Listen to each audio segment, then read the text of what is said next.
Aí, galera tricolor, esse é mais um Papo com o Diniz aqui pro Cantinho Laranjal e também pro Panorama Tricolor.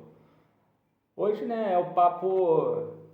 Parece até que quando acontecem essas coisas, essas eliminações, como aconteceu na terça-feira na Sul-Americana, é como se um parente nosso tenha falecido, né?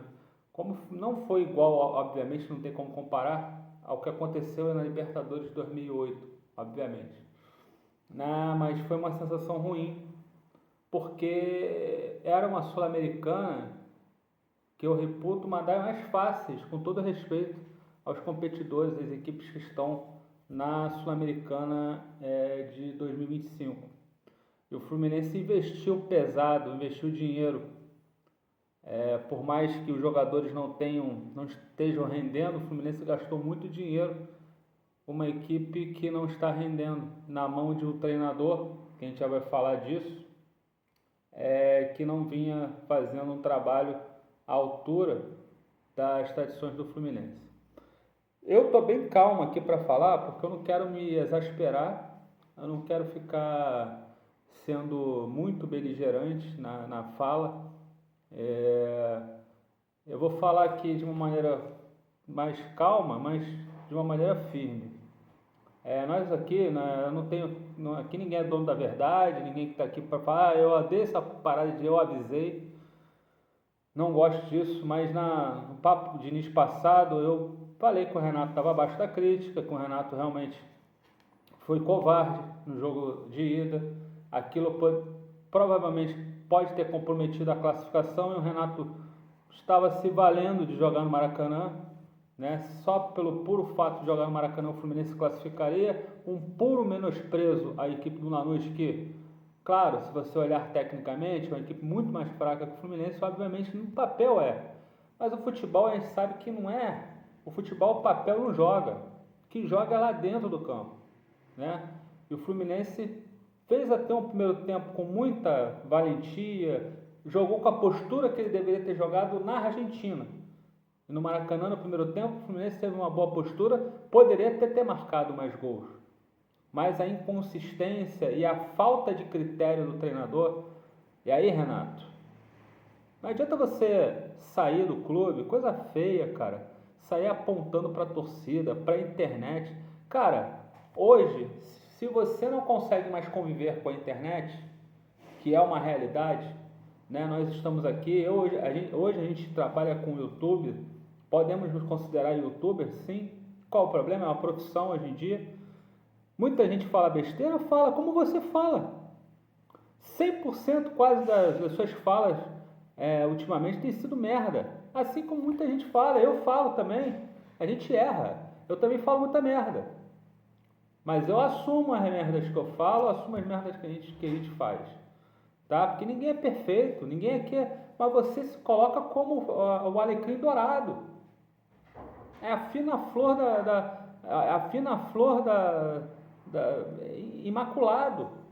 Você sabe tudo. Quem pessoa no mundo sabe tudo, cara? Você sabe tudo, Renato.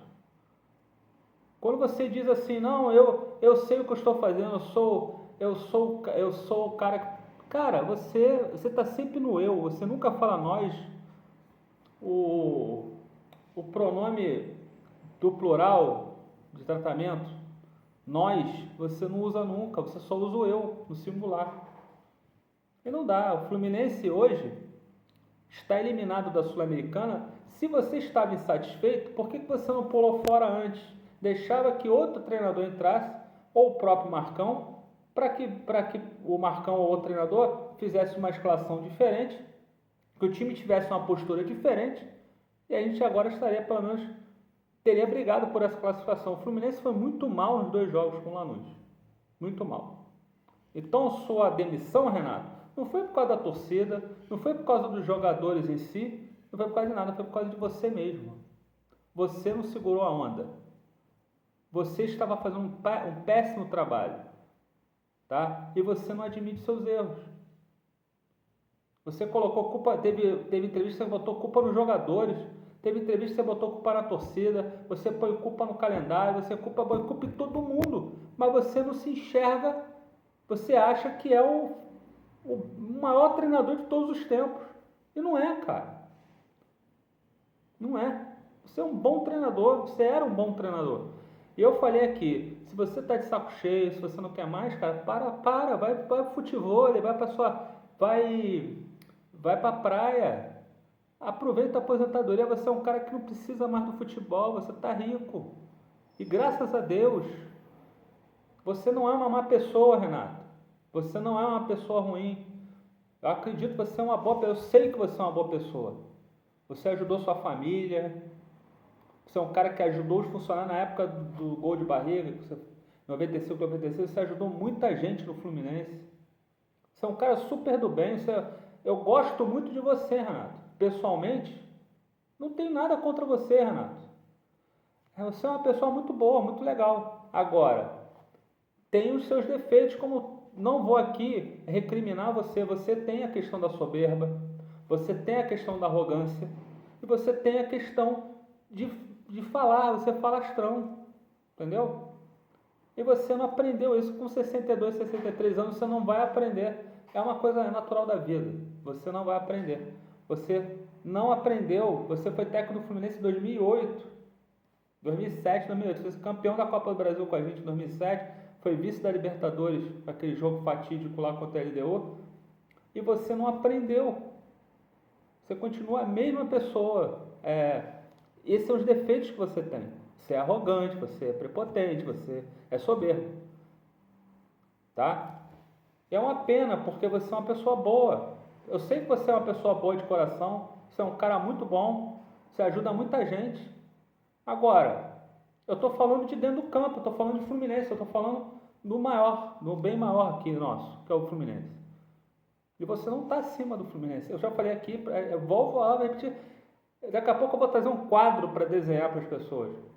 Ninguém aqui a razão maior de tudo é o Fluminense. Ninguém pode se colocar acima do Fluminense. Jogador, dirigente, torcedor, nada. E Renato, nada contra você, mas você pisou na bola. Essa sua passagem foi terrível, terrível. Se você não estava afim de vir, não vinha. Se você não está afim mais de treinar, é um conselho que eu te dou, não está mais afim, não está mais com saco, internet, não sei o quê. Abandona, porque, cara, tu vai ter que conviver com a internet. Tem jeito. É uma realidade. Entendeu? Então, assim, Renato já não é mais treinador do Fluminense, pediu demissão. Eu acho até que foi um pedido de demissão que eu acho que ele poderia ter feito, mas não vou nem aqui ficar discutindo mais a maneira como ele fez o pedido de demissão, foi patético também. Mas enfim, o Renato já foi. Parece aí, apuramos aí a notícia que o Luiz Ubeldia, né, técnico argentino, treinou São Paulo, né? Tá aí, parece que já acertou as bases, a gente já está apurando aí para ver quando é que ele vai ser anunciado. Na minha visão, eu acho que o Luiz Ubeldia é um técnico ainda em processamento ainda é um técnico que tem que se provar. Mas para o momento atual, eu acho que seria uma boa a contratação do Zubeldia, já que o Fluminense tem vários jogadores sul-americanos no seu elenco, né? Nós temos uruguaios, temos paraguaios, argentinos, e tem colombianos e tem venezuelano, né? Que o Renato deveria levar ele junto. Mas enfim. Cara, eu lamento muito. A gente aqui, eu acho que a culpa toda, na verdade, não é só do Renato, né? Esse vídeo vai ser longo hoje, gente. A culpa não é só do Renato, é lógico. A gente fala do Renato porque o Renato é o comandante da equipe, ele que responde pelo lado técnico, lado tático da equipe. Mas a gente tem que sempre frisar que o grande vilão nessa história se chama Mário Bittencourt, presidente do Fluminense, tá? Que faz uma gestão ruim, ao meu ver, é uma gestão ruim, sem planejamento, né? Porque essas coisas só acontecem porque o Fluminense, ele ao invés de prezar pelo lado, visar pelo lado do Fluminense, ele visa pelo lado das pessoas. Meritocracia não existe, ele renovou com o Mano por agradecimento, não porque ele confiava no trabalho do Mano, tanto que mandou ele embora na primeira rodada do Campeonato Brasileiro. Trouxe o Renato por conveniência, que é um técnico que era, né, fez o jogo aí que interessava. E agora o Renato foi embora. Aí contrata o Zubeldia. Bom, estamos em setembro, vamos ter uma eleição no final do ano. O Zubeldia tem 2 meses praticamente para acertar esse time, para a gente pelo menos encerrar o Campeonato Brasileiro numa boa e tentar o título da Copa do Brasil, né? Porque o Fluminense enfrenta o Vasco na semifinal. São 4 jogos, né? Então, se passar da semifinal, são 2 jogos mais 2 jogos. Então, pode ser que o Zubeldia consiga acertar o time até lá. Mas vamos ver, né? É uma situação meio complicada, vamos ver como é que vai acontecer isso. Marcão dirige a equipe contra o Botafogo no domingo. Ah, outra coisa, não podia deixar de falar que eu ia esquecendo. O Renato é culpado, a diretoria é a maior culpada, ainda na figura do seu presidente. Renato, muita culpa. Agora, os jogadores também têm que acordar. Alguns jogadores que estão no Fluminense também não estão mais afim, pega o seu bonezinho e vai embora. Entendeu? Porque a gente fala do treinador, a gente fala do presidente, mas os jogadores também têm que ter postura. Esperamos que, mediante todos esses acontecimentos, porque os jogadores recebem salários em dia, e não recebem pouco, gente. Salários altos, né? Salários aí, tem jogador ganhando na casa do 1 milhão. Então, domingo contra o Botafogo, que o que a torcida espera ao menos, porque vai a torcida do Fluminense ao Maracanã, que esses jogadores tenham respeito à torcida e respeito à camisa do Fluminense. Respeito a quem lhe paga. Não precisa ser torcedor do Fluminense, não precisa babar o ovo de nada, de ficar de conversinha, mas eles são pagos para jogar futebol e é isso que eles têm que fazer. E honrar a camisa que eles vestem, até porque honrar a profissão que eles escolheram é ser jogador de futebol. Ao menos isso. Ganhar o jogo é uma outra situação. Se eles conseguem entrar em campo, desenvolver o futebol deles, provavelmente a chance de você vencer é muito grande. Espero que o Marcão consiga, né, ter inteligência para fazer as escalações. Nesse momento tem que confiar no Marcão. O próximo jogo contra o Mirassol, talvez o Zubeldia já esteja sentado no banco. Mas pouco tempo, né? O Marcão vai ter que auxiliar o Zubeldia nesse início desse suporte. Bom, cara, foi um pouco mais longo o vídeo porque eu tinha que falar dessa demissão do Renato. Fazendo um resumo final, eu não vou falar mais nisso, né?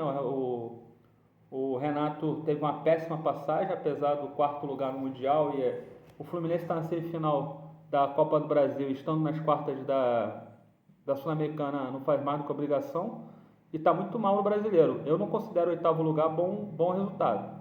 Estaria bom se o Fluminense estivesse entre os 4 e brigando pelo título. É isso que o Fluminense tem que fazer. Fora isso, não é boa campanha. Entendeu? 8º lugar é para Fortaleza, para Ceará, com todo respeito, para o Bahia, para o Mirassol, mas do 8º lugar nunca vai ser posição Fluminense. É de 4º para cima e brigando pelo título. Pode não ganhar o título, tudo bem, mas tem que, eu tive chance de ganhar. O Fluminense nunca entra no Brasileiro com condições de ganhar, nunca fica brigando pelo título, sempre é um coadjuvante. Então é isso, galera. Espero que o Fluminense quebre essa sequência também do Botafogo, né, de 8 derrotas. Espero que o Fluminense ganhe o Clássico e a gente irá para 34 pontos. Tem os 2 jogos a menos. A gente vai fazer um jogo a menos agora com o Mirassol, que é um jogo dificílimo lá. O jogo é lá na casa do Mirassol. E vamos ver o que vai acontecer, galera. Continuamos aqui, seguimos com o cantinho. Se inscrevam, por favor, no YouTube. Nós precisamos. Curtam. Compartilha, curtam os conteúdos, isso faz com que a gente eleve o algoritmo aí, tá bom? Saudações tricolores, eu volto na semana que vem, até a próxima.